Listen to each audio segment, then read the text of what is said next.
1 Samuel chapter 18. Saul became jealous of David. After David had finished talking with Saul, he met Jonathan the king's son. There was an immediate bond between them, for Jonathan loved David. From that day on, Saul kept David with him and won't let him return home. And Jonathan made a solemn pact with David because he loved him as he loved himself. Jonathan sealed the pact by taking off his robe and giving it to David, together with his tunic, sword, bow, and belt. Whatever Saul asked David to do, David did it successfully. So Saul made him a commander over the men of war, an appointment that was welcomed by the people and Saul's officers alike. When the victorious Israelite army was returning home after David had killed the Philistine, women from all the towns of Israel came out to meet King Saul. They sang and danced for joy with tabrets and cymbals. This was their song. Saul has killed his thousands, and David his 10,000s. This made Saul very angry. What's this? He said. They credited David with 10,000s and me with only thousands. Next, they will be making him their king. So from that time on, Saul kept a jealous eye on David. The very next day, a tormenting spirit from God overwhelmed Saul, and he began to rave in his house like a madman. David was playing the harp as he did each day, but Saul had a spear in his hand, and he suddenly hurled at David, intending to pin him to the wall. But David escaped with him twice. Saul was then afraid of David, for the Lord was with David and had turned away from Saul. Finally, Saul sent him away and appointed him a commander over 1,000 men. And David faithfully led his troop into battle. David continued to succeed in everything he did, for the Lord was with him. When Saul recognized this, he became even more afraid of him. But all Israel and Judah loved David because he was so successful at leading his troop into battle. David married Saul's daughter. One day Saul said to David, "I'm ready to give you my old daughter Merab as your wife, but first you must prove yourself to be a real warrior by fighting the Lord's battle." For Saul thought, "I will send him out against the Philistines and let them kill him rather than do it by myself.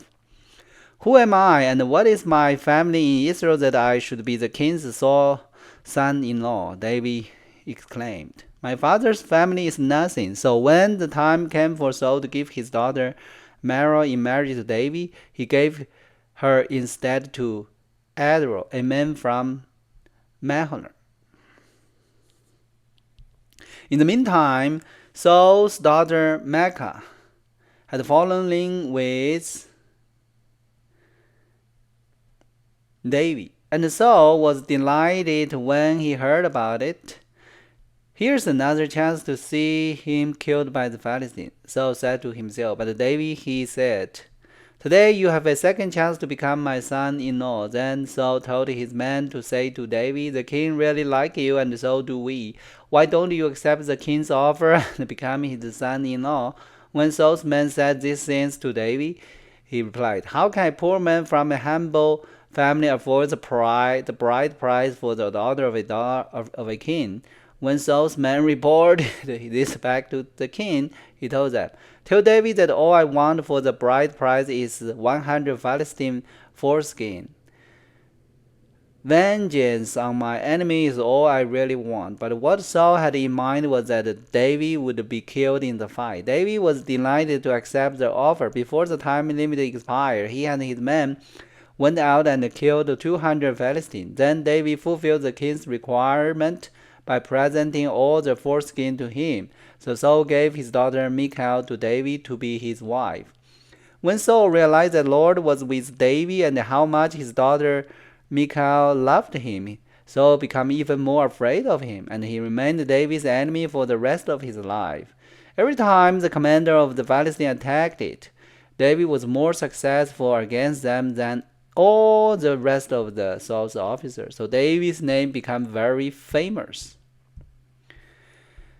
Chapter 19. Saul tried to kill David. Saul now urged his servant and his son Jonathan to assassinate David, but Jonathan, because of his strong affection for David, told him what his father was planning. Tomorrow morning, he warned him, you must find a hiding place out in the field.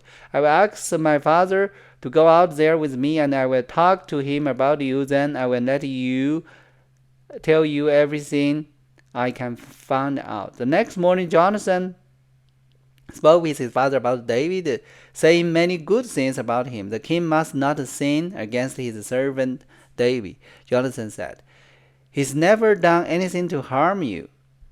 He had always helped you in any way he could. Have you forgotten about the time he risked his life to kill the Philistine giant and how the Lord brought a great victory to all Israel as a result?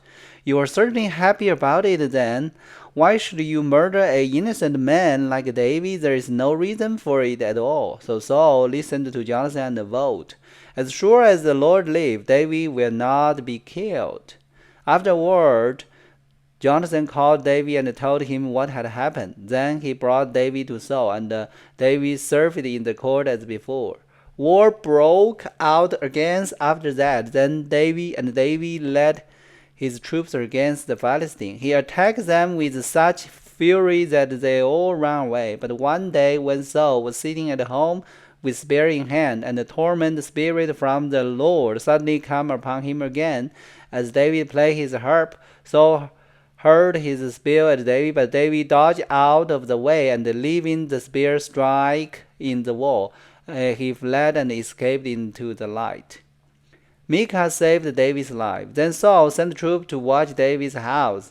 They were told to kill David when he came out the next morning, but Micah, David's wife, warned him, if you don't escape tonight, you will be dead by morning. So she helped him climb out through a window, and he fled and escaped. Then she took an idol and put it in his bed, covered it with blanket, and put a cushion of gold hair at his head. When the troops came to arrest David, she told them she was sick and couldn't get out of bed. But Saul sent the troop back to get David. He ordered, bring him to me in his bed so I can kill him.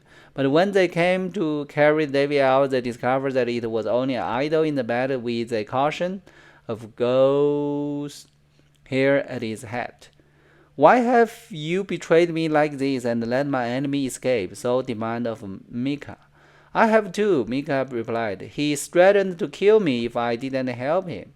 So David escaped and went to Ramah to see Samuel, and he told him all that Saul had done to him. Then Samuel took David with him to live as a nurse. When the report reached Saul that David was at Naus in Ramah, he sent troops to capture him. But when they arrived and saw Samuel leading a group of prophets who was prophesying, the Spirit of God came upon Saul's men, and they also began to prophesy. When Saul heard what had happened, he sent other troops, but then two prophesied. The same things happened a third time. Finally, Saul himself went to Ramah and arrived at the great well in Seku. Where are Samuel and David? He demanded. They are at Naus in Ramah, someone told him.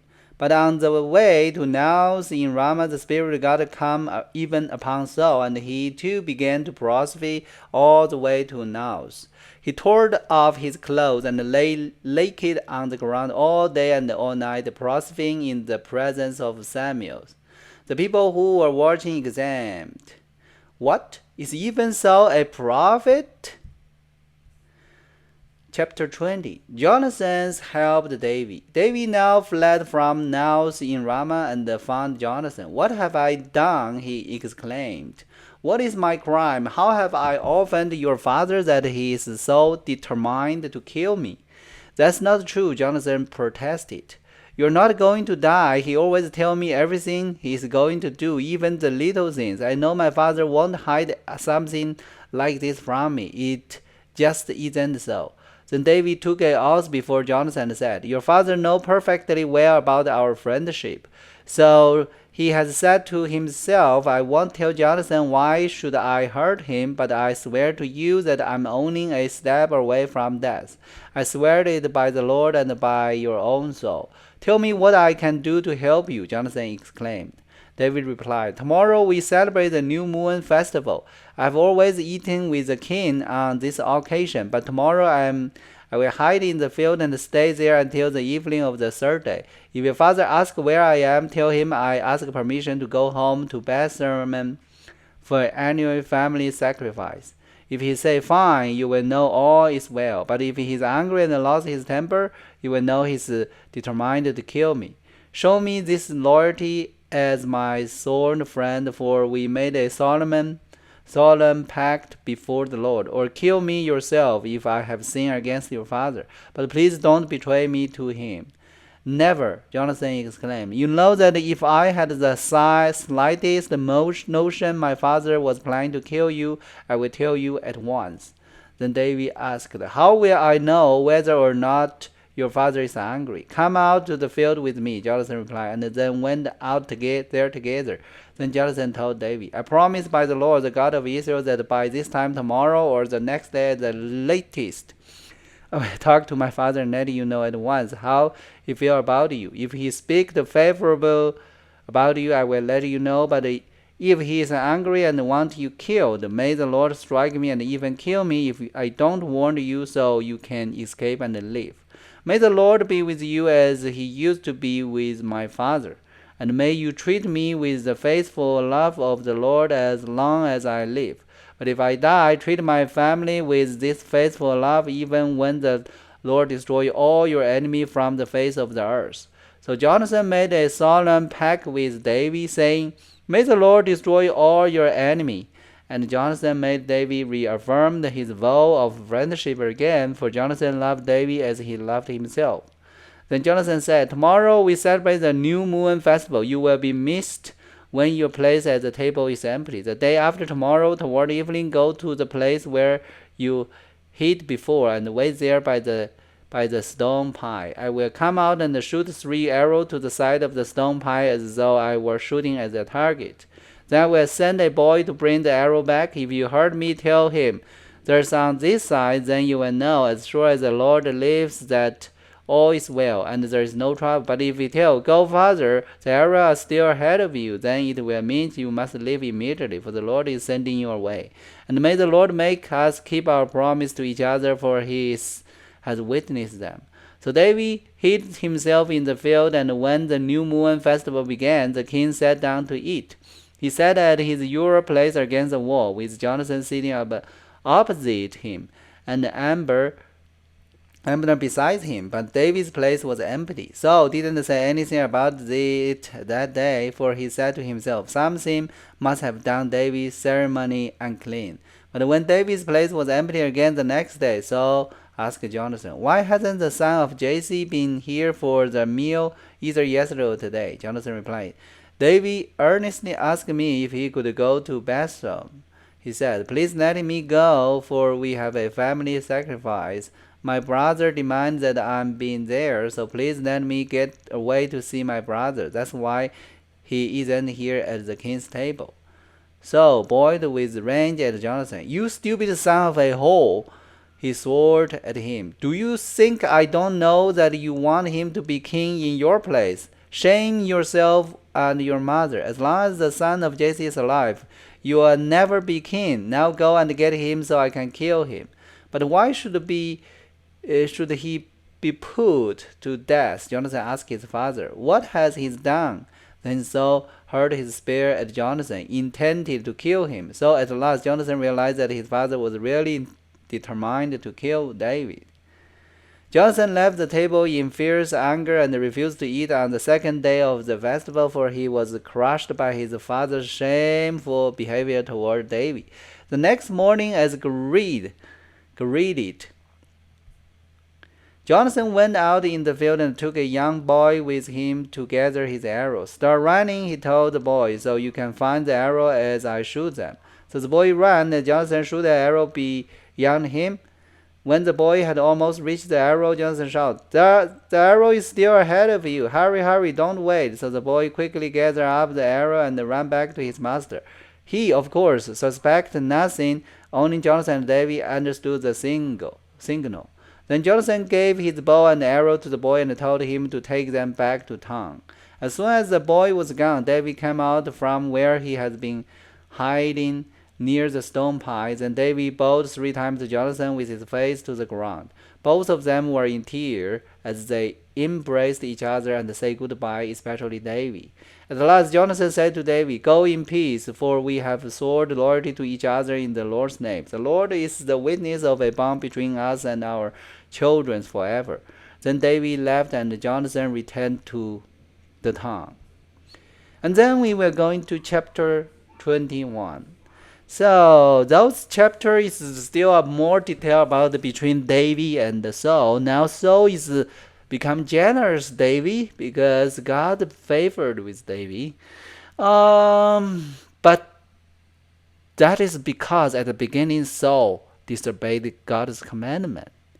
So I know generous is like kind of like a human's nature.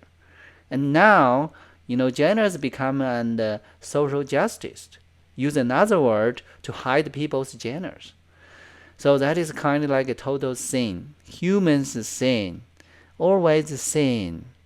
And this story still tell us over thousands of years ago, human never change. They're stubborn like Saul, or even like David. David right now is a good boy, but in the future, humans later catch up him, and then he become bad also. That is so sad. Nobody like Jesus is always love people. Alright, so that is today's Bible's learning. Hope everybody like it. God bless you everyone. Let's see you tomorrow.